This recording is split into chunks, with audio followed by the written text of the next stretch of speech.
राम राम राम राम राम राम। हे नाथ, हे मेरे नाथ, मैं आपको भूलूं नहीं। राम।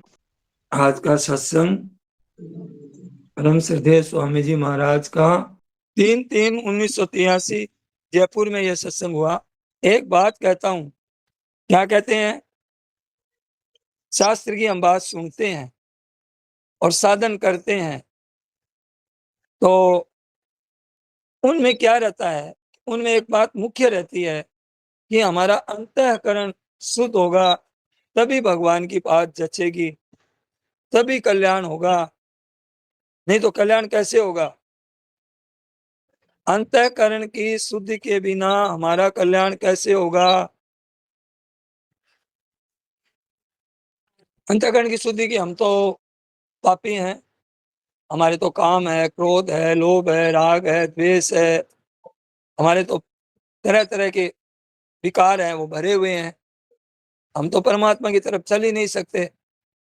इधर तो महाराज जी कहते हैं कि ये भरी हुई है लोगों के मन में, और निराश निराश हो जाते हैं। महाराज जी क्या कहते हैं कि पहले, ये शास्त्र में भी आता है, शास्त्रों में भी ऐसी विवेचन है कि पहले अंतःकरण शुद्ध करो। वेदांत में भी यही आता है, और संत महात्मा भी यही कहते हैं कि आपका अंतःकरण शुद्ध करो। तो पहले क्या होता है कि वो, उनका विवेचन कैसा होता है? वो कहते हैं कि पहले विवेक है, ये सत्य है, ये असत्य है, ये विवेक है। पहले विवेक है, फिर विवेक से ये देखो कि यहाँ कोई हमारे साथ है नहीं, ये तो प्रवाह में बह रहा है संसार शरीर। तो फिर वैराग्य है, विवेक के बाद में वैराग्य है, फिर वैराग्य के बाद में ध्यान धारणा समाधि है, समाधि के बाद में षट संपत्ति है, षट संपत्ति है, षट संपत्ति के बाद में फिर मुमुक्षा होगी, और मुमुक्षा के बाद में श्रवण मनन निधि ध्यासन ध्यान धारणा, फिर बाद में समाधि। मतलब फिर क्या? समाधि के बाद में तत्व पदार्थ संशोधन, और तत्व पदार्थ संशोधन के बाद में महाराज जी कितनी बातें आती। तत्व पदार्थ संशोधन के बाद में फिर समाधि, और समाधि में भी दो समाधि, सविकल्प समाधि और निर्विकार समाधि, और फिर अंत में निर्बीज समाधि। निर्बीज यानी उसके बाद में कुछ नहीं है, निर्बीज। मतलब कहने का मतलब है कि षड संपत्ति ये किसे कहते हैं? ये गुण, मतलब है ना, ये अंतर्मुखी बनाने के लिए ये षट संपत्ति है कि अपनी वास्तविक स्थिति हमारे प्रकट हो जाए, उसके लिए षट संपत्ति के साधन है। तो इसमें वेदांत दर्शन में मोक्ष में 4 साधन बताए हैं, मोक्ष के 4 साधन बताए हैं वेदांत सिद्धांत में, कि 4 सिद्धांत मान के चलते हैं वो। उसमें जो तीसरा सोपान है, 4 में तीसरा जो सोपान है ना, षट संपत्ति माना है उसको षट संपत्ति कहते हैं। तीसरा सोपान है, उसको षट संपत्ति कहते हैं। मानो 6, मानो ये इसमें षट संपत्ति में मानो 6 गुण है षट संपत्ति में। तो उसमें षट संपत्ति में कि पहला भाग है उसका, उसमें बताया विचारों और भावनाओं को, सांसारिक विचारों और भावनाओं को, संसारी वासनाओं को, विकारों से हटाकर, अपने विचार और भावनाओं को संसारी विकारों से हटाकर वास्तविक स्वरूप है अपना जो है, उसमें अपनी स्थिति का अनुभव करें। ये पहला है। और दूसरा बताया इंद्रियों की भोगों की ओर जाने से रोकना। इंद्रियों को मतलब अपने द्वारा इंद्रियों और भोगों की तरफ जाने से रोकना। तीसरा है कि मतलब दिखावा जो करते हैं हम, पाखंड करते हैं, गतिविधियां होती है ऐसी व्यर्थ की गतिविधियां हैं, क्या उसमें आसक्ति दूर करने की, आपने आसक्ति दूर करने की बात बताई। और क्या बताया? कर्तव्य धर्म के में मन लगाना, अपना कर्तव्य क्या है, धर्म क्या है। और चौथी बात बताई विपरीत से विपरीत परिस्थिति में भी, चौथी बात बताई विपरीत से विपरीत परिस्थिति में बिना किसी को कहे कि मैं इतना कष्ट में हूं, मैं इतना दुख में हूं, देखो मेरा दुख कितना बड़ा है, मैं कितनी है, पता पता ही नहीं चले किसी को घर में कि इसके कोई माथे में दर्द है, कि पेट में दर्द है, कि इसके कोई गड़बड़ हुई है, कि दस्त लग रहे हैं, कि उसको घर में पता ही नहीं चले, ये इसकी तकलीफ है। हम लोग डंका बजाते हैं थोड़ी सी गड़बड़ होती है ना, तो बोले कि उनको चुपचाप सहन कर लो, पता ही नहीं चले। महाराज जी तो हंसते हंसते सहन करते थे, बताते नहीं। जब महाराज जी ज्यादा राजी होते थे ना, तो समझ जाते कोई तकलीफ है शरीर। तो बिना किसी निंदा के सहन कर लेना, ये बात बताई। और फिर बताई क्या कि जो हमारे गुरु हैं, शास्त्र हैं, उनका आदर करना, अपने कल्याण के लिए कि हमारा कल्याण हो जाए, इस बात में हो जाए। और छठा साधन बताए कि मन बुद्धि में पूर्ण, मन बुद्धि इन ये है ना, इनकी पूर्ण स्थिरता, मन की भी स्थिरता और बुद्धि की भी स्थिरता, ऐसे ये, और एकमात्र परमात्मा का लक्ष्य, ऐसी बातें बताई है, बहुत बातें बताई है। महाराज जी ऐसी बातें नहीं बताते, महाराज जी और तरह की बातें बताते। ये सब बातें अच्छी है, लेकिन इनमें बहुत समय लगता है, और इसमें क्रिया पर जोर दिया गया है, क्रिया ही क्रिया है इसमें। अब कहते हैं कि निर्विकार, जो कहते हैं महाराज जी कहते हैं निर्विकार हो जाओ, विकार रहित हो जाओ। विकार रहित किसे कहते हैं? देखो, विकार किसे कहते हैं? जैसे हमारे बाहर की परिस्थिति होती है, जिसमें अंतःकरण में कई तरह के राग, द्वेष, काम, क्रोध, लोभ आदि प्रवृत्तियां कोई भी हो, विकार है।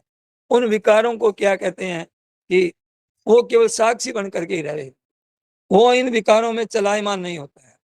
और फिर क्या, जब चलायमान ही नहीं होता है तो ये वो निर्विकारी हो जाता है, फिर विकार आने ही बंद हो जाते हैं, और वो उसमें उस स्वरूप की स्थिति हो जाती है। वो चलायमान नहीं होता है, कहने का मतलब विकारों से। तो क्या रहती है कि एक स्थिति, इसको कहते हैं निर्विकार। विकार साक्षी तो रहता है, पर उसमें पता ही नहीं चलता। हमें गहरी नींद में आंखें खुली रहती है, पर उसको पता ही नहीं चलता, दिखता ही नहीं है कुछ भी। ऐसे इनकी कीमत नहीं रहती है, उसको कहते हैं निर्विकार। तो ये, अब निर्बीज क्या है? निर्बीज समाधि, ये अंतिम स्थिति है, जहां वेदांत की समाप्ति यही हो जाती है। निर्बीज, अब कोई बीज, अब चना है, उबाल लिया, अब उगेगा थोड़ी वो, ऐसे ही निर्बीज समाधि। अब महाराज जी कहते हैं कि अब मैं आपको मेरी बात बताता हूँ। महाराज जी कहते हैं अब आपको बढ़िया बात सुनाए, बढ़िया बढ़िया बात सुनाए। और क्या कहते हैं? विलक्षण बात सुनाए, बढ़िया बात सुनावे, विलक्षण बात सुनावे। अब क्या है कि और क्या कह रहे हैं कि मेरे मन में आती है कि आपको विलक्षण बात होनी चाहिए। अब हमारी बात उन वेदांतियों से, उनसे विलक्षण होनी चाहिए। हाँ, तो महाराज जी के हमारी बात में विलक्षणता क्या है?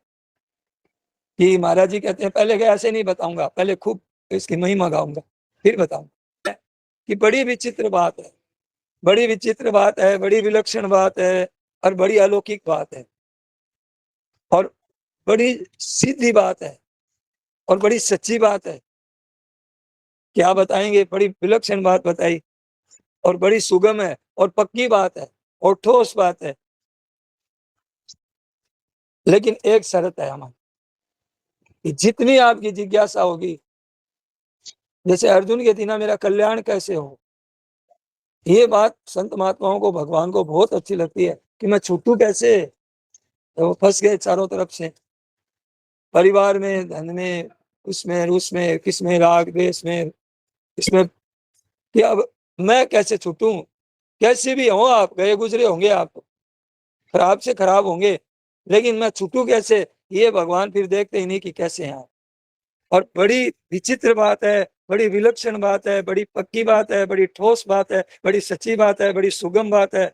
इतनी बात भूमिका बना रहे हैं वो बात कहने के लिए, परंतु आप शरत आपको एक आपको भी मारनी पड़ेगी। बात तो हम बहुत बढ़िया बताएंगे, लेकिन शरत आपको मारनी पड़ेगी कि जिज्ञासा आपकी चाहिए कि मेरा कल्याण हो। ये खास बात, ये नहीं होगी तो हमारी बात कोई काम नहीं आएगी। आप कल्याण की बात नहीं है, बढ़िया भूख लगी हुई नहीं है, चाहे 56 प्रकार के भोग सामने रख दो, तो वो क्या फायदा। तो बड़ी सुगम है। जितनी परमात्मा तत्व की आपकी जिज्ञासा होगी ना, वो बात, मेरी बात आपको जचेगी। और जिनकी जिज्ञासा है ना, वो महाराज जी को पकड़ लेते हैं, फिर किसी को पकड़ते नहीं।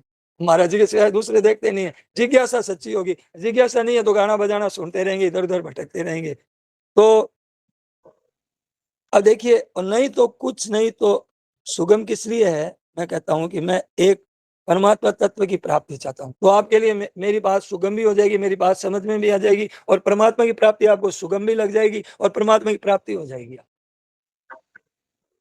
आपका ध्येय पूरा हो जाएगा, उसमें आप ये कहते हो कि हमारा भाव शुद्ध नहीं है, हम खराब हैं, हम दुष्ट हैं, हमारे आचरण अच्छे नहीं है, हमने पाप किए हैं।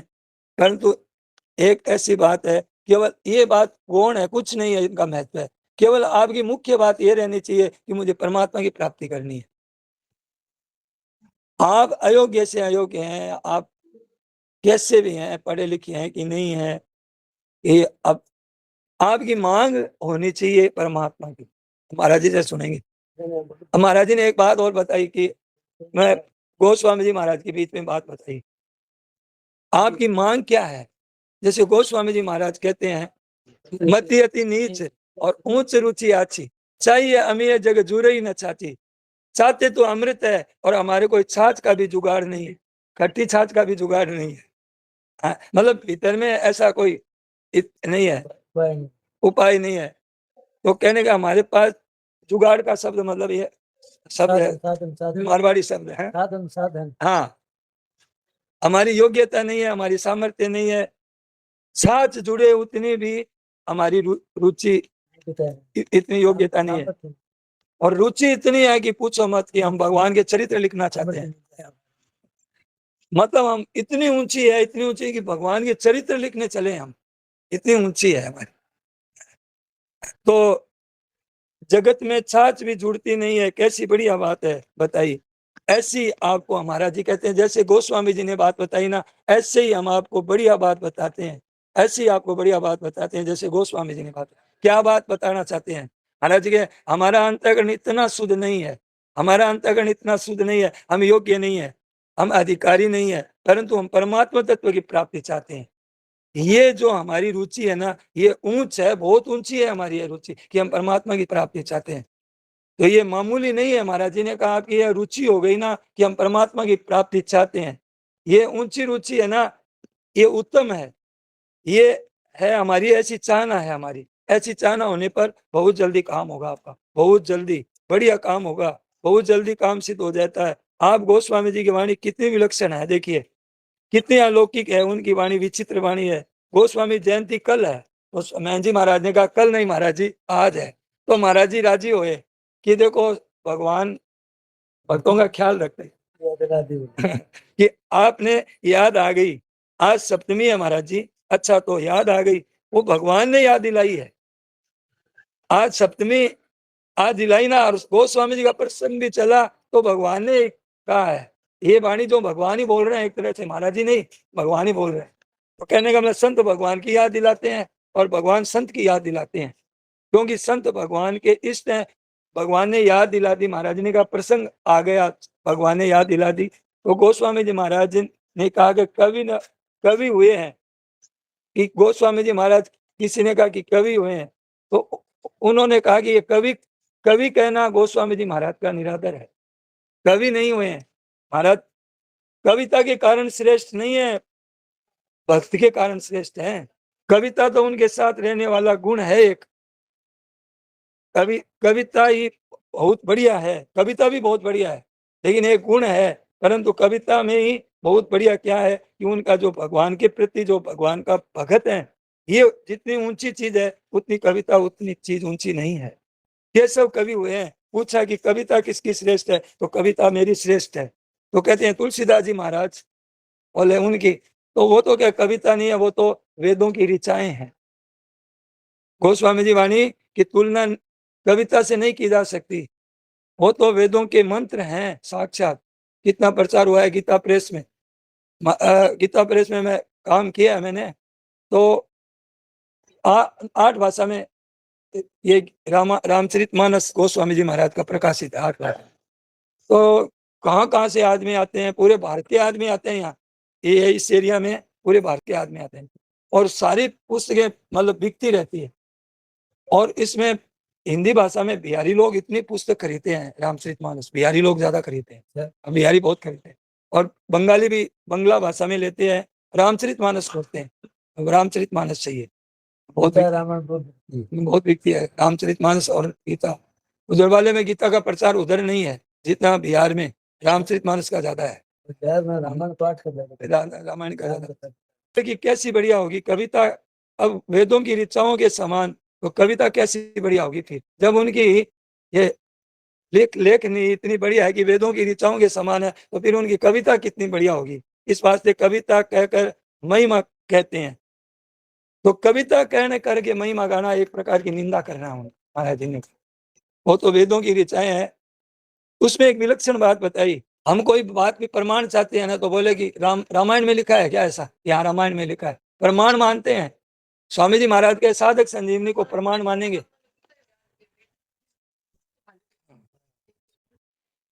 और महाराज जी ने कहा कि साधक संजीवनी को जैसे आज रामचरित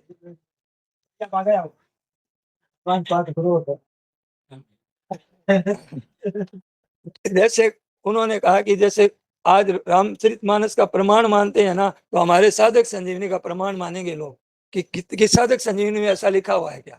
तो लोग ऐसे रामचरितमानस की जैसे आज महिमा गाते हैं, ऐसे घर घर में साधक संजीवनी की महिमा गाएंगे, ये महाराज जी ने कहा।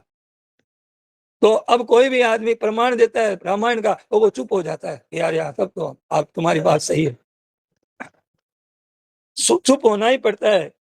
विरोध होने का साहस कोई नहीं कर सकता है कि नहीं अब तो हम चुप हो जाएंगे। तो जानकर अनजान भी, अब कोई जान करके कोई जिद करे तो बातल भूत विवश मत वारे, ते नहीं बोले वचन विचारे। अब उनका क्या किया जा सकता है, उनकी कोई इज्जत नहीं है जो जबरदस्ती ऐसा करे। और जो समझदार है वो मान लेते हैं कि गोस्वामी जी ने लिखा है, अच्छे अच्छे अच्छे अच्छे विद्वान आदमी वो भी उन बातों में अटक जाते हैं कि नहीं भाई अब उनको मानना। अच्छे अच्छे विद्वान भी उनकी बात मानते हैं, गोस्वामी जी महाराज की बात तो इतनी विलक्षण है।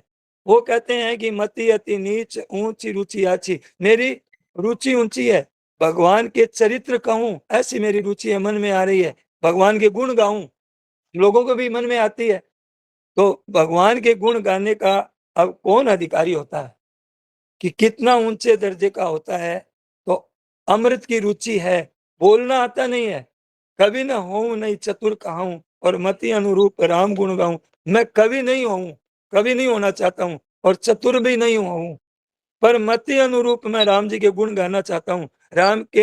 राम का गुण गाने में हरेक लग जाए, हरेक लग जाए गुण गाने में। और महाराज अब कहते हैं महाराज जी अपनी बात कि राम का गुण गा, हरेक गुण गा सकता है, राम जी के गुण हर एक जना गा सकता है, किसी को मना नहीं है। ये महाराज जी की बात है कि हमारा अंतःकरण शुद्ध नहीं है तो क्या तुम राम के गुण गा सकते हो, तुम्हारे लिए मना नहीं है। मैं तो कोई विशेष जानकार, महाराज जी ने कहा प्रभु की ही गुणगान करता हूं, मैं तो कोई विशेष जानकार नहीं हूं।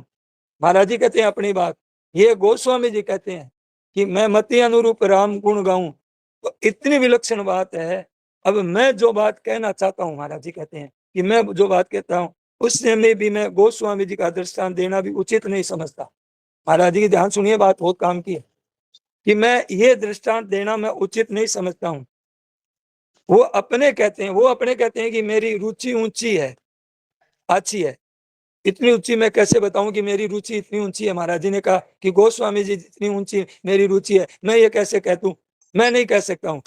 पर मैं इस बात में राजी हूं, इस बात में सहमत हूं कि मति अति नीच, मेरी मति है ना वो बात बैठ जाएगी, उसमें मैं जुड़ जाऊंगा। महाराज जी ने कहा उसमें तो मैं जुड़ जाऊंगा, पर मेरी ऊंची रुचि है मैं उसमें नहीं जुड़ू। कितना महाराज जी के वहां तक पहुंचे हुए हैं, सोचो महाराज जी है, है? और कितने खोल करके हमको दे देते हैं बात महाराज जी। तो ये रुचि ऊंची है ये मैं नहीं कह सकता, पर बात यह है कि बहुत अच्छी है। ये बात मैं कहता हूँ बहुत श्रेष्ठ बात है। अब वो मैं कहता हूँ कि महाराज जी कहते हैं कि जो मैं बात कह रहा हूँ वो बहुत श्रेष्ठ बात है, हमारी वो योग्यता नहीं है, परंतु बात वो बहुत बढ़िया है। वो बात आपसे बताता हूँ। वो बात यह है कि ये सब जगह जगह है ना, ये की बात प्रसिद्ध हो रही है आज सब जगह, और सब पुराणों में शास्त्रों में इनमें आया कि अंतःकरण की शुद्धि होगी तभी परमात्मा की तरफ चल सकते हैं। जब तक बुद्धि शुद्ध नहीं है तब तक आप परमात्मा की तरफ कैसे चल सकते हैं। तो एक न्याय युक्त बात है, बात कह रहे हैं न्याय युक्त बात कह रहे हैं कि भाई आपका अंतःकरण शुद्ध नहीं है, एक न्याय युक्त बात कह रहे हैं और शास्त्र सम्मत बात कह रहे हैं। सब लोग इसको स्वीकार करते हैं, परंतु लगा दिया महाराज जी ने, या परंतु एक लग गया बीच में, परंतु कि आप खुद एक भगवान के बिना एक व्याकुल हो जाओ, जैसे उसके लिए व्याकुल हो जाओ कि जैसे भाई जी ने कहा, केवल इतना ही करना है। भाई जी रिश्ते थे हमारी तरह और 3 शादी की थी भाई जी ने, उनकी बात कह रहे हैं भाई जी की कि अब तो कुछ भी नहीं सुहावे, एक तू ही मन भावे है। मारवाड़ी गानों है, एक भजन है ये, और ऐसे मारवाड़ी शब्द जोड़े हैं जिसका कोई जवाब ही नहीं है भाई जी। कहते हैं एक तू ही मन भावे है, तन मिलने ने खातर मेरो हियो उछड़ो आवे। ऐसे उछल रहा है, तड़प रहो जू मछली जल बिन, अब तू क्यों तरसावे है। दरस दिखावन में देरी कर, क्यों अब और सतावे है। पर जो इसी बात में तेरो चित राजी हुए, तो कोई आंट को नहीं है, कोई आंट नहीं है, तो कोई आंट नहीं है। मन चाहे जितनो दुख देवे, तेरे सुख में सुखी हूं मैं। तेरे भगवान से कह रहे हैं भाई जी कि तेरे सुख में सुखी हूं, तेरे लिए, पर मेरा तेरे लिए प्राण रोवे, मेरा प्राण रोवे। तू अगर सुखी है, मनिया अगली दशा दे करके, तो मन भी में भी खुशी है। मेरी खातिर प्रियतम अपने सुख में मत कांटा होवे, तू मन देख करके सुखी होवे तो हो भलाई। तेरे सुख में तू क्यों कांटा हुआ, तू तो सुखी हो जा, तू तो राजी हो जा मनिया अगली स्थिति देकर। पर अनिश्चय समझ ले कि तन मिलने के खातिर मेरा प्राण छिन छिन में व्याकुल हुए। दर्शन की है भारी। महाराज जी कहाँ कौन सा पद पकड़ना है, महाराज जी को आता है कि ये भाई जी का पद है, ये लेना है और बताना है। महाराज जी जानते हैं इस बात को। नहीं मिले तो तेरी मर्जी, पण तन मन तेरे अर्पण। और चातक पक्षी होता है ना, वो स्वाति के नक्षत्र की जो बादल की बूंद ही पीता है। अब चाहे वो ओला बरसाए, चाहे उसको कैसे ताड़ना करे, वो उसका प्रेम नहीं छोड़ता है, वो उसको पुकारता रहता है। ऐसे ही चाहे कितना ही दुख देवे, मारे तड़पावे, तो भी तेरा वो ने नहीं छोड़ता है। वो उस बद है, कितने ओले बरसावे, कितने ही घनघोर वर्षा करे, पर वो उसकी है ना, तरसा तरसा कर जी लेवे तो भी, तरसा तरसा कर जी लेवे तो भी तने नहीं छोड़ू। हमने थोड़ी सी गड़बड़ होती है तो हम कहते हैं भगवान हमारे क्या कर दिया। तो कह तरसा तरसा कर जी लेवे तो भी तने नहीं छोड़ू, और झांकू नहीं दूसरे कानी, तेरे में ही जी तोड़ू। अब तो कुछ भी नहीं सुहावे, एक तू ही मन भावे है। तन मिलने खातिर मेरो हियो उछड़ो आवे। ऐसी बात हो जाएगी अगर आपके महाराज जी ने कहा कि आपके मिलने के लिए मेरे मैं बेचैन हूं, मैं अब जी नहीं सकता हूं, तो आपके अंतःकरण की शुद्धि पड़ाक हो जाएगी। एक ही जिसको हजारों वर्ष लगते हैं ना, वो काम यूं चटाक से हो जाएगा। महाराज जी ने कहा। मैं तो कहता हूं कि, और दूसरी बात महाराज जी तो और बढ़िया बात कहते हैं कि मैं तो कहता हूं कि शुद्धि की जरूरत ही नहीं। आपको देखो ही मत कि आप शुद्ध है कि अशुद्ध है। आप कितने ही अशुद्ध हैं, कितने ही दुराचारी हैं, कितने ही पापी हैं, कितने भी खराब आचरण है, घनघोर पाप किए हैं आपने। महाराज जी कहते हैं, गीता कहती है दुराचारी अपिच्छेद दुराचारू। केवल मेरे ही अब निश्चय कर लिया कि मुझे तो इधर ही चलना है, अब जीवन इधर ही चलाना है मुझे। अब मुझे कुछ भी हो जाए चाहे, तो भगवान कहते हैं कि फिर वो शुद्ध है, पवित्र है। भगवान ने पवित्र माना है उसको, दुराचारी को भी, क्योंकि इसने निश्चय पक्का कर लिया है। साधु रेव समंतव्य, और कहते हैं क्षिप्रम भवती धर्मात्मा। अब महाराज भगवान कहते हैं कि मैं कहता हूं कि तू साधु मान ले, अब किसकी हिम्मत है जो ना कर दे। और इतना दुराचारी, इतना खराब आचरण करने वाला भी। इसमें एक मार्मिक बात और बताते हैं महाराज, क्या कहते हैं, अनन्य भाव। अनन्य भाव क्या है, और इतना बढ़िया बात बताते हैं, मैं भगवान का हूं और भगवान सीधा मेरा भगवान से संबंध है, किसी बीच में एजेंट की जरूरत नहीं है मुझे। अब जब आप ही कह रहे हो कि मैं भगवान का हूं और भगवान मेरे हैं, तो शुद्ध है कि अशुद्ध है, कि बुद्धि शुद्ध है कि नहीं है, शरीर शुद्ध है कि नहीं है। अब शरीर शुद्ध है कि शरीर शुद्ध होगा तो हम भजन होगा।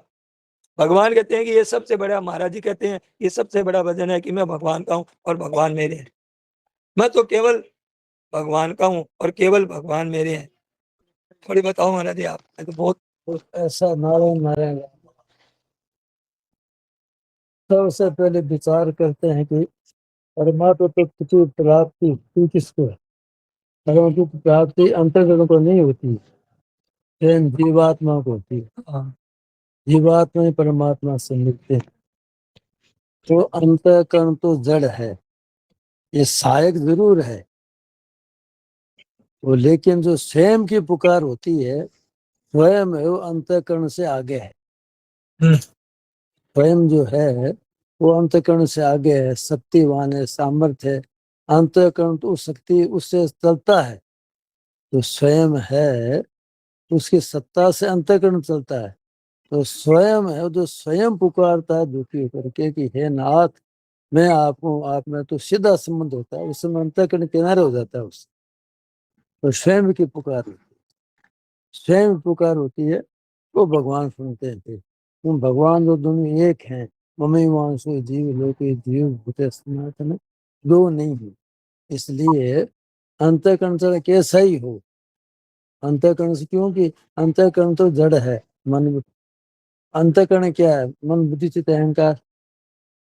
और जब ये निश्चय हो गया कि मुझे परमात्मा की प्राप्ति ही करनी है और कुछ ही नहीं करना है, मेरा कोई नहीं है, अंतःकरण शुद्ध हो गया, आप लक्ष्य एक हो गया, सब चीज आपने छोड़ दी और शुद्धि हो गया। फिर आप पक्का विचार हो जाए, सत्ताईस हो जाए तो मुझे केवल परमात्मा ही चाहिए, कुछ नहीं चाहिए, पूर्ण पात्र हो गया। इसलिए अंतःकरण कैसा ही हो, आपकी सच्ची लगन है, आप चाहते हैं उसको, तो परमात्मा पर देखो। भगवान भक्तों को भी मिले, गणिका को भी मिले, डाकू को भी मिले, सबको मिले। तो क्या डाकू गणिका कब शुद्ध हो गए साहब? लेकिन उनकी विचार हो गया कि मुझे भगवान से कुछ नहीं चाहिए, उसी से मिल गए भगवान, है कि नहीं? कथा सुनते हो आप? तो कई कथा, कई भक्तों में तीर्थ रहते हैं, कई डाकू थे, कई कैसा जीवन था, लेकिन अब मुझे परमात्मा से कुछ नहीं चाहिए, भगवान मिले वहां वाल्मीकि जी। और बहुत कई बहुत घटा है, बहुत तीर्थ ऐसे गणिका के सब तरह देखा। तो इसलिए भगवान आपका अंतःकरण नहीं देखते, भगवान देखते हैं आपकी लालसा क्या, आप चाहते क्या हैं। वो सच्चे लगन होना चाहिए, भगवान तैयार है। नारायण नारायण। बहुत बढ़िया कहते हैं नारायण नारायण कि क्या कहते हैं कि आप मार्मिक बात है कि अनन्य भाव है क्या, कि मैं भगवान का हूं और भगवान मेरे हैं। हमारा भगवान से सबका सबका सीधा संबंध है, चाहे कैसे ही है, भगवान से हमारा सीधा संबंध है। आप अशुद्ध है कि शुद्ध है, कि बुद्धि शुद्ध है, कि मन शुद्ध है, कि शरीर शुद्ध है कि अशुद्ध है, जन्म शुद्ध है कि नहीं है, कि कोई किसी के घर में जाति शुद्ध है कि अशुद्ध है, कि आचरण शुद्ध है कि नहीं, मैं तो केवल ये देखता ही नहीं क्या है क्या नहीं है। मैं तो केवल यही है कि मैं भगवान का हूं और भगवान मेरे हैं। तो ऐसा अगर आपका विचार होगा ना तो आप भगवान की तरफ चल पड़ेंगे। आप अगर ऐसा देखोगे ना तो आप भगवान की तरफ चल पड़ोगे। कब चल पड़ोगे? कि मैं तो केवल भगवान का हूं। कौन से जन्मों में क्या क्या पाप किए याद है क्या हमको? तो इन किए हुए भगवान के सन्मुख हो ही जीव मोहि जब ही जन्म कोटि अगलावे। जब इतना कहा ना, जब जब ही नाम हृदय धर्यो भयो पाप को नाश, जैसे चिन्ह आग की पड़े पुराने घाट। जैसे ही हमें कहा हे नाथ, वैसे ही स्वा सब। तो देखिए भगवान कहते हैं कि जो ऐसा कहता है कि मैं भगवान का हूं और भगवान मेरे हैं और मैं किसी का नहीं हूं और कोई मेरा नहीं है, तो भगवान कहते हैं कि मैं उसके लिए अत्यंत सुलभ हूं। ये मूल में क्या चीज है, हम लोग शुद्ध क्यों है? देखिए वास्तव में हम परमात्मा के अंश है सब। मूल में हम किसी अंतःकरण के अंश नहीं है। ये आचरणों का अंश नहीं है कि इतने अच्छे आचरणों का अंश है ये ना। अगर आचरणों का अंश होता तो अच्छा बढ़ना पड़ता हम अच्छे, तब जाके। हम तो कैसे ही हैं, हम आचरणों के अंश नहीं है। महाराज भगवान कहते हैं मैं आचार विचार नहीं देखता हूं, मैं प्रेम देखता हूं, अपनापन देखता हूं। ये वर्ण और आश्रम का अंश नहीं है, ये किसी योग्यता का अंश नहीं है, कि किसी शास्त्र का अंश नहीं है, कि किसी विद्या का अंश नहीं है। ये केवल भगवान कहते हैं ममई वांसो, मेरा नहीं, मेरा ही अंश है। मेरे में और मेरे ही में फर्क है। मेरा अंश नहीं कहते हैं, मेरा अंश नहीं कहते हैं कि मेरा अंश है। मम एव, एव मतलब ही, मेरा ही अंश है। अपने को अभी समझो कि हम भगवान के हैं, जैसे भी हैं, जैसे भी हैं। इतने समझने मात्र से आपको जो लाभ होगा उसका कोई सीमा ही नहीं है। लाखों नाम जप करो, कितना ही तप करो, ध्यान करो, स्नान करो, लेकिन इसमें बड़ी भारी ताकत है कि मैं भगवान का ही हूँ। हाँ, हाँ, नाथ में थारो जी था। मेरा बिल्कुल साक्षात और भगवान कहते हैं कि मेरा साक्षात अंश है। और गोस्वामी जी कहते हैं ईश्वर अंश जीव अविनाश। अभी आप हल्के हो जाएंगे, कोई आपको दिखेगा नहीं। अंदर क्या, अंदर के राग द्वेष अंतःकरण है ही नहीं अपना, तो इसमें आने वाले विकार हमारे कैसे हो जाएंगे। और कितनी सठ संपत्ति की बात बताई, कितना लंबा विवेचन किया। मानो स्वयं परमात्मा का अंश है, मलिनता पकड़ने पर भी क्या दूसरे का मलिनता हो जाएगी। आप कितनी मलिनता पकड़ लो कि हम तो बहुत गंदे हैं, बहुत खराब है, नहीं होंगे, हो ही नहीं सकते। परमात्मा के अंश में तो मलिनता है नहीं। अब आपने जबरदस्ती पकड़ करके आपने मान लिया कि हम पापी हैं, अंश तो परमात्मा का ही रहेगा ना। आप कितने ही कुसंग में चले जाएं, कितनी गंदगी में चले जाएं, अंश तो आप परमात्मा के ही रहेंगे। आपने मलिनता को पकड़ा है, ये परमात्मा का अंश है। अब आपको क्या कहना है, भगवान से ये सुनना चाहते हैं आपसे, हे नाथ मैं आपका हूं, हे नाथ मैं आपका हूं। एक हृदय में एक पुकार उठे,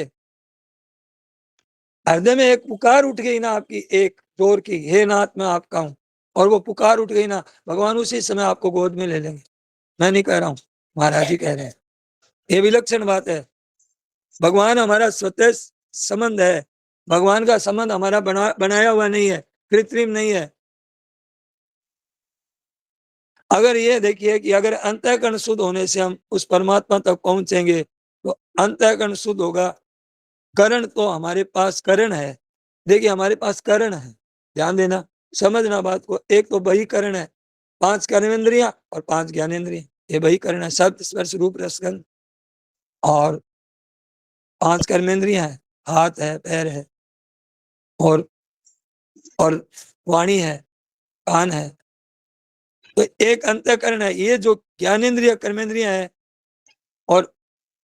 और एक अंतःकरण है, मन बुद्धि चित्त अहंकार, ये अंतःकरण है। महाराज जी क्या कहना चाहते हैं कि अंतःकरण कहते हैं जिसका नाम करण है। करण किसको कहते हैं आपको पता है? जैसे औजार होते हैं, हाथी होता है उसके पास औजार होते हैं, हथौड़ा होता है, आरी होती है, और कई चीजें होती है। तो वो करण है, ये अंतःकरण है, उसकी तरह ही साधन है ये। जैसे ये औजार है, अब खाते के पास औजार है ये, ऐसे हमारे पास औजार है ये। उस औजार में और हमारे पास मन बुद्धि इंद्रियां अंतःकरण बहिकरण कर्मेंद्रियां ज्ञानेंद्रियां, वो औजार, इन औजार में कोई फर्क नहीं है। करण साधन, करण किसको कहते हैं? साधन को कहते हैं करण। जैसे साधन से जो कार्य सिद्ध किया जाए, वैसे काम करने में जो औजार होते हैं, जो औजार से किए होते हैं, वो औजार से क्रिया करेंगे तो बिना औजार के कैसे क्रिया करेंगे? तो करण के शुद्ध होने से कार्य सिद्ध होगा, कार्य तो सिद्ध हो जाएगा। आपकी कलम ठीक नहीं है, ये कलम है, ये करण है। आपकी कलम खराब है, स्याही छोड़ती है, तो लेखनी में गड़बड़ हो सकती है। आप ठीक है, आपको आता है बढ़िया लिखना, लेकिन करण ये, इसमें शुद्धि अशुद्धि हो सकती है। क्रिया में, क्रिया में सिद्धि असिद्धि हो सकती है, पर जहां कर्ता की पहुंच नहीं है, जहां कर्ता ही नहीं है, यानी कि मैंने ऐसी बढ़िया लेखनी लिखी, जहां अहंकार भी नहीं है, समझो वहां पहुंच ही नहीं अहंकार की, करण की, तो वहां परमात्मा में ये क्या काम आएंगे करण हमारे? करण के, करण के कर्ता होता है ना, वो करण, उसके करण अधीन होते हैं, सब कर्ता होता है। तो जो आता है कि क्रियाएं स्वतंत्र, क्रिया में जो स्वतंत्र, क्रिया जो है ना स्वतंत्र होते हैं ना, और क्रिया में करने में स्वतंत्र कौन होता है? कर्ता होता है। तो क्या स्वतंत्र करण होते हैं क्या? ध्यान देना। क्या अपने आप औजार है वो अपने आप काम करने लग जाएंगे क्या? कलम पड़ी है वो अपने आप चलने लग जाएगी क्या? तो किसी कार्य में कारण स्वतंत्र नहीं होते हैं, करता है उसकी शुद्धिकरण के अधीन नहीं। अब आपने बहुत बढ़िया लेख लिखा, बहुत बढ़िया भगवत पुस्तक लिख दी आपने, ज्ञान योग, भक्ति योग, कर्म योग पर एक पुस्तक लिख दी, तो पुस्तक लिखने से आप महात्मा हो गए क्या? बहुत बढ़िया लिखी है, मीरा चरित्र बहुत बढ़िया लिखा है, तो लिखने वाला क्या महात्मा हो गया क्या? वैसा ही हो गया क्या जैसा लिखा है? मीरा भाई हो गया क्या? मीरा भाई की बात बहुत बढ़िया लिख दी और लोगों के हृदय में छू ली बात, तो कोई ऐसा कोई जरूरी नहीं है कि हाँ मीरा भाई नहीं गा सकती, ऐसा समझ लीजिए। तो श्रुति के कारण अधीन, पर उसमें वो मिठास नहीं मिलेगा कितनी राग रागनियां गा दो, मीरा भाई का शब्द अलग है। तो क्रिया करो संसार में, तो करण के बिना सिद्धि नहीं होगी, ये तो हम मानते हैं कि आप लिखना होगा तो कलम के बिना कैसे लिखोगे, ये तो हम मानते हैं। पर क्रिया बढ़िया होने से कार्य की सिद्धि भी हो जाएगी, आपकी बाबा भी हो जाएगी, पर आप शुद्ध हो जाओगे क्या? हम परमात्मा को प्राप्त करना चाहें, और जिनके हम अंश हैं, और हम परमात्मा ने हमको, हम करण के द्वारा हमारे को परमात्मा ने नहीं बनाया है, करण के द्वारा परमात्मा ने नहीं बनाया, तो किसके द्वारा बनाया है? कि भगवान ने कहा कि मम एव अंश, जैसे महाराज जी ने अभी बताया ना कि कल्याण जीव का होता है, करण का कल्याण नहीं होता है, अंतःकरण का कल्याण नहीं होता है। साक्षात हम परमात्मा के अंश है, तो हमें अगर देखिए, हमें बीच की जरूरत नहीं है ना अंतःकरण की जरूरत है, हमें किसी की परवाह नहीं है बीच, या आप कैसे भी हैं, हमारा क्या बीच में हमारा कौन आएगा बताओ? जब हमारा परमात्मा के साथ सबका, और सब अधिकारी है हमारे पास, और सब अधिकार जमा सकते हैं हम, कि बस तीसरे की जरूरत नहीं है। कि जब भगवान से कहो कि जब आपका हमारा अटूट संबंध, सीधा संबंध है, तो हमें किसकी जरूरत नहीं है बीच में। हमारे तो, हम तो आपको चाहते हैं। बोले कि भगवान से पूछे ना कोई कि किसी को भी भगवान ने कल्याण किया है ना, तो कोई भजन साधन से परमात्मा ने किसी का कल्याण नहीं किया है। भगवान ने कल्याण किया है ना, कि भगवान ने कल्याण किया है कि मैं अपनेपन से कल्याण किया। इतना जोर जमा लेना भगवान पर कि मैं हूं, आपका हूं, बुरो बुरो मैं बहुत बुरो हूं, पर आखिर टावर ठाला, पुकार से ऊपर है। हाँ, ये पुकार से ऊपर है। बावड़ा बन जाओ और गड़े पड़ जाओ। जीवात्मा और आत्मा में क्या है? हाँ, जीवात्मा में जब तक संसार के साथ संबंध है तब तक नाम जीवात्मा है, जब संसार के साथ संबंध नहीं है तब उसका नाम आत्मा है। जीव शब्द, जीव शब्द तभी तक बनाएगी, है तो परमात्मा का, और संसार संसार के साथ संबंध मानता है। अब आप भगवान क्या है कि अब भगवान आपसे इतना ही सुनना चाहते हैं कि मैं केवल हे नाथ मैं आपका हूं, बस, और केवल आप ही मेरे हैं और मैं आपका हूं। अब आपके ऊपर है, देखो आप कैसे भी हो, आप अधिकार जितना जमाओगे भगवान पर, जितना आप अधिकार जमाओगे उतने भगवान आप, जितना जमा लो उतने जमा लो उतने भगवान आप। देखते ही नहीं भगवान तुम कैसे हो, क्या चरित्र है तुम्हारा, भगवान कहते हैं यार ये मेरे को चाहता है, ये देखते हैं कि मेरे को ही चाहता है ये। तो भगवान के पास कोई जवाब नहीं आएगा, फिर चू में नहीं बोलेंगे, भगवान चू ही नहीं बोलेंगे। भगवान हमको योग्यता से नहीं चाहते हैं कि मेरा भजन स्मरण इतना है, देखो मैं इतना नाम जप करता हूँ, इतना साधन करता हूँ, मेरी बात महाराज जी ने कहा मैं भगवान का हूँ, ये बात इतनी तेज है। अरे कोई ये नहीं चाहता हूँ कि तुम इतना भजन साधन करते हो, तुम मेरे को अपना मानते हो, इस पर मैं रिझा हुआ हूँ तुम्हारे पर, और पूरा अधिकार है मेरे। भगत कहते हैं भगत का है ना भगवान पर पूरा अधिकार है। अब छोटे बालक की तरह समझो, उदाहरण कितना बढ़िया दिया। छोटा बालक है, हाँ, भगत मेरे मुकुट मणि, तो छोटे बालक का उदाहरण दे रहे हैं। हम लोगों घरों में देख रहे हैं कि माँ मेरी है और मेरे पूछे बिना बड़े भाई की माँ नहीं हो सकती। मेरे से हाँ भरवा ले तो माँ हो जाएगी। और बच्चों का देखे तुम मेरे को भी मानने दे माँ को, कि ठीक है मान ले। वो कहता है नहीं मानने दूंगा, तो नहीं मानने देगा। उसके जच्ची भी है कि बस मेरी माँ है, अभी इसकी माँ है नहीं। और उसको मैंने, और वो माँ बड़ा भाई माँ दोनों हंसते हैं। अच्छा, माँ का वो बेटा होता है वो छोटा है, उसमें योग्यता है क्या कुछ?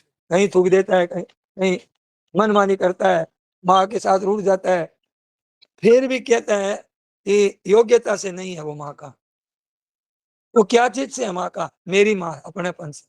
उस मेरी माँ है, उस अपनेपन से माँ बैठ जाती है, चुप हो जाती है, और कोई काम नहीं करने देता, बोले काम नहीं करूंगा, और तू मेरी तरफ ही देख, इतना कब्जा कर लेता है। इसमें क्या है? ये मेरापन है। और मेरापन है। भगवान की सृष्टि की रचना ऐसी है, ऐसे दृष्टांत हैं सारी सृष्टि के, ये संत महात्माओं को तो पता लग जाता है। हम लोग घरों में रहते हैं तो पता ही नहीं चलता। ये छोटा भाई कहता है कि मेरे हुक्म के बिना तेरी माँ नहीं हो सकती। तुम्हारी माँ कैसे हो जाएगी मेरे कहे बिना? छोटा सा बालक कितना अधिकार रखता है। आप भी ऐसे अधिकार जमाओ भगवान पर, उस बालक की तरह। तो भगवान है, मैं हुक्म दे दूंगा तभी माँ बन सकती है। माँ मेरी है, इसमें माँ नाराज नहीं होती है, न भाई नाराज होता है। माँ पर बालक कि तुम मेरे को क्यों नहीं बनने देता बेटा? वो बड़ा भाई कहता है कि मेरे को क्यों नहीं बनने देता, मेरी भी माँ है, तेरी नहीं है, नहीं होने दूंगा। इसके भीतर में एक शूरवीरता रहती है उस बालक में, बड़ी ताकत रहती है उसमें। अगर बादशाह आ जाए तो उसकी भी दाढ़ी खींच लेगा वो। माँ की गोदी में बैठा हूँ, तू बादशाह है तो तेरे घर पर ही होगा, मेरी गोदी से बढ़कर मेरा जितना बड़ा बादशाह तू नहीं है। तो ये से भगवान का है ना, ये कह सकते हैं भगवान आप मेरे हैं। इतने भगवान खुली छूट है हमारे को, हम भगवान को कह सकते हैं तुम, मैं जब तक हुक्म नहीं दूं तब तक तुम कैसे हो सकते हो माँ के? अब ऐसे माँ के पास जवाब नहीं है कुछ भी, क्या कहे? माँ कुछ बोल भी नहीं सकती। और महाराज भगवान के पास जवाब नहीं है, जैसे माँ के पास जवाब नहीं है ना, ऐसे ही भगवान के पास जवाब नहीं मिलेगा। और छोटा बेटा माँ पर पूरा अधिकार जमाता है, परंतु बोले के भगवान है, ये काम आपको करना पड़ेगा। वो भगवान को काम करना पड़ता है, करना पड़ेगा आपको। भगवान पूरे के पूरे अधीन हो जाते हैं कि जैसे मदारी खेल खेलता है ना, बंदरी को पकड़ के गले में बांध करके, उठ बंदरी और बैठ बंदरी। तो भगवान को बंदरी बना देता है भगत, यहाँ बैठ जाओ, यहीं बैठना पड़ेगा, तुम नाच नाच करो तो तुमको हम कुछ खिलाएंगे पिलाएंगे। और वो नाचने लग जाते हैं भगवान। तो भगवान के कहना मानना ही पड़ता है, अधीन हो जाता है। अब भगवान क्या कहते हैं, द्रौपदी की बात बताते हैं। भगवान संधि करने के लिए जा रहे हैं, पहले ब्राह्मण भेजा था एक, उन्होंने, दुर्योधन ने इनकार कर दिया। अब भगवान कहते हैं कि मैं जा रहा हूं भाई। पांडवों से भी कहा और द्रौपदी से भी कहा। द्रौपदी से तुम्हारी इसमें सम्मति क्या है? द्रौपदी से पूछते, मैं संधि का प्रस्ताव लेने जा रहा हूं कि क्यों लड़ाई करते हो, इनको 14 गांव दे दो, तुम पूरे मौज से रहो, हम तो 14 गांव चाहिए हम। अब जब द्रौपदी ने ये सुना तो बड़े विचित्र ढंग से बोली द्रौपदी। द्रौपदी ने अपनी सम्मति नहीं दी। वह बोली मेरी ऐसी दुर्दशा की है, ऐसे मेरे केस खींचे और मुझे भरी सभा में गुरुजनों के सामने नग्न करना चाह, और उससे आप संधि करने के लिए चले हैं। आपको शर्म नहीं आती है? आपको लाज नहीं आती है? भगवान को कह दिया, बोलो है? आपको शर्म आनी चाहिए। संधि करने जाते हो उन दुष्टों के साथ में, ऐसे करके। और द्रौपदी जोर जोर से रो पड़ी। जाओ भले ही कुरुराज को धारी दूत भर वेश, तम भूल न जाइए केशव द्रौपदी केस। भूल न मत जाना, ये केस खुले हुए हैं, और ये मेरी वेणु मैं दुशासन के खून से मैं रंगूंगी ना, तब मेरे इतनी द्वेष। और भगवान उठ बैठ हो रहे, बट बैठ बंदरी हो रहे, कान पकड़ के खड़े हैं। और जो चाहे मन में बोल रही है भगवान को, क्या है? अपनापन। और कोई साधन भजन थोड़ी करती है द्रौपदी, इतना नाम जप करती है, इतना ध्यान करती है, इतना गीता याद करती है, इतना रामायण का पाठ करती है, पर भगवान के साथ प्रेम है कि मेरे हैं, मेरे भाई जी का क्या है? अब तो कुछ भी नहीं सुहावे, एक तो ही मन भावे है। तो मेरे खुले कैसे ही बेनी मैंने बांधी नहीं है। जैसे दुष्ट दुशासन ने मेरे केस खींचे है ना, उसके जब तक केसों से खून नहीं रंगूंगी मैं, तब तक मेरी बेनी नहीं बंधेगी। ये बात आप जानते हैं ना। फिर कहते हो कि मैं संधि करने जा रहा हूँ, फिर रो पड़ी फपक फपक फपक करके, जोर जोर से। द्वेष, द्वेष भी इतना इतना भयंकर कि उसकी छाती को फाड़े कोई, और उसका खून से मैं मेरी बेणु उसको रंगूं, और तब मेरे मजा आए। इतना भयंकर भी। तो क्या दुर्योधन क्या भगवान का नहीं था क्या? लेकिन ऐसे अगर दुष्ट आदमी आगे आएंगे और ऐसे व्यभिचार करेंगे, उनको दंड देना बहुत जरूरी है। इसलिए उसने क्रूरता दिखाई है कि आगे दुष्ट ऐसे आएंगे ना, तो उनको माफ नहीं करना है, नहीं तो ये लोग सब दुष्टता करेंगे, इनको छोड़ देंगे ना। दुर्योधन क्या है कि पर स्त्री को, अपने घर की बहू को और इतने आदमियों के सामने इतना लज्जित करना चाहना, उसका बड़ा अपराध है, समाज में बड़ा अपराध है। नारायण नारायण। कई स्त्रियां भी इकट्ठी होती हैं 8-10, तो मैं तो बोला करती हूँ, मैंने कहा द्रौपदी के गुण गाओ तो हम जी रहे हैं, मतलब स्वाभिमान से। अगर द्रौपदी भगत नहीं होती तो हमारा सबका क्या हाल होता। वो हमारे सबके लिए हमारा सबका सर ऊंचा किया द्रौपदी ने। नारायण नारायण। भगवान पर बात का बड़ा विचित्र से बड़ा रोने का, उसका भगवान को धमका दिया, रो पड़ी। अरे मैं द्रुपद की प्यारी पुत्री हूं, और आपको पता है पांडवों की मैं धर्म पत्नी हूं, और पांडु महाराज की मैं पुत्र वधू हूं। सोचिए आप, कहाँ कहाँ की हूं मैं, मेरा खानदान तो देखिए। और मैं और बात गौण है सब। अब कह रही है, असली बात कह रही है, मैं तुम्हारी सखी हूं। ऐसे नहीं कहा मैं तुम्हारी भगत हूं, भगत नहीं कहा, मैं तुम्हारी सखी हूं। भगत तो भाई बहुत बड़े होते हैं, भगत तो मैं तुम्हारी प्यारी सखी हूं, अपने को भगत नहीं बताया। तुम्हारा हमारा प्रेम है ना, ये संबंध है ना, जो भीतर का प्रेम है ना, तुम्हारा हमारा निर्मल प्रेम का संबंध है। द्रौपदी कहती है कि तुम्हारा हमारा जो संबंध है वो निर्मल प्रेम का संबंध है, वहां कुछ दूसरी चीज नहीं है प्रेम के अलावा। और आप भी मानते हैं, और भगवान भी कहते हैं, कृष्ण प्रिया सखी, मेरी सखी है कृष्णा, कृष्णा मेरी प्रिय सखी है। और वो भी मानते हैं, ये मेरे कृष्ण मेरे प्रिय सखा है, वो भी कहती है, वो भी कहते हैं। तो जिसके साथ मेरी है, जिसने मेरी ये दशा की है, आप उनसे संधि करने के जा रहे हैं। भगवान के पास जवाब नहीं है, चुप हो गए। तो भगवान ने क्या कहा कि द्रौपदी देख, तुम रोती हो ना, तुम रोती हो ना, ऐसे लाखों स्त्रियां रोएगी, लाखों स्त्रियां, एक नहीं, दो नहीं, चार नहीं, लाखों स्त्रियां। क्यों होगी विधवा? क्योंकि दुष्टों का पक्ष लिया, लाखों स्त्रियां विधवा होगी। और दुष्ट ये दुर्योधन है ना, इसका नाश होगा होगा होगा, और युद्ध होगा होगा, मुझे पता है। और ये बच सकेगा नहीं, ध्यान रखना। किसी तरह से हिमालय चलायमान हो जाओ भले ही, है, और भले ही पृथ्वी के सैकड़ों टुकड़े हो जाओ, पर यह दुष्ट है ना, बच नहीं सकता। ये भविष्यवाणी भगवान को करनी पड़ी। भगवान भविष्यवाणी नहीं करते थे, करनी पड़ी। किस वास्ते कही, किस वास्ते करनी पड़ी? द्रौपदी का असर पड़ा कि मैं आपकी हूं। ये भगवान को इतना गहरा असर पड़ा कि मैं रोने का नहीं पड़ा, मैं आपकी हूं। और इसमें संधि और उनके साथ संधि करने जाते हो। भगवान क्यों करने जा रहे थे, क्यों पंचायती कर रहे थे संधि की?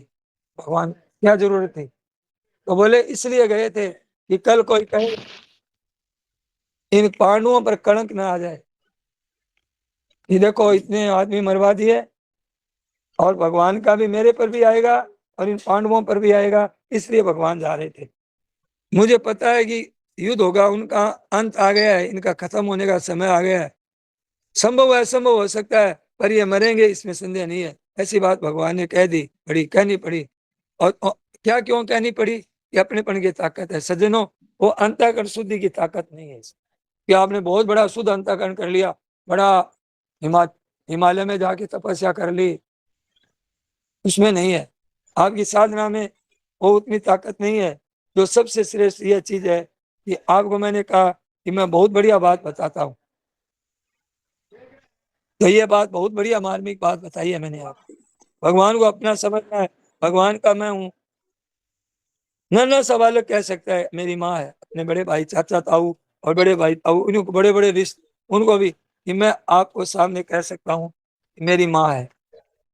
मेरे हुक्म के बिना तुम्हारी माँ कैसे हो सकती है? नहीं बन सकती मेरे हुक्म के बिना। माँ पर अधिकार कर लेता है बच्चा अपने बल के, अपनेपन पर। अच्छा, बच्चे में भक्ति शक्ति ज्यादा है क्या? कि वह कोई ज्यादा गुणवान है, कि बच्चा कोई ज्यादा धनवान है? बस मेरी माँ है, मेरी माँ है, मेरी माँ है। ऐसे ठाकुर जी हमारे हैं। आप सब, आप कैसे ही क्यों ना हो, भगवान पर आप अपना अपना अधिकार जमा सकते हैं। सबको कह रहे हैं महाराज कि सब आप अपने अपने भगवान पर अधिकार जमा सकते हैं कि ठाकुर जी मेरे हैं, ये मेरे ठाकुर जी हैं। ये सच्ची बात है। दुष्ट आदमी क्या, दुष्ट आदमी क्या ठाकुर जी को नहीं कह सकता? ठाकुर जी की क्या, उस दुष्ट आदमी ने ठाकुर जी की बिक्री कर दी? अरे क्या वो दुष्ट आदमी ठाकुर जी की बिक्री कर सकता है? क्या वो भ्रष्ट हो गया है? हाँ, वो आचरण खराब हो गया, ये मानते हैं। भ्रष्ट हो गया है, नीचा हो गया है, सबसे नीचा हो गया है। पर क्या वो भगवान की बिक्री कर दिया उसने? क्या भगवान को छोड़ दिया? क्या भगवान को त्याग दिया? क्या भगवान त्यागे जा सकते हैं? क्या भगवान छोड़ने से छूट जाएंगे?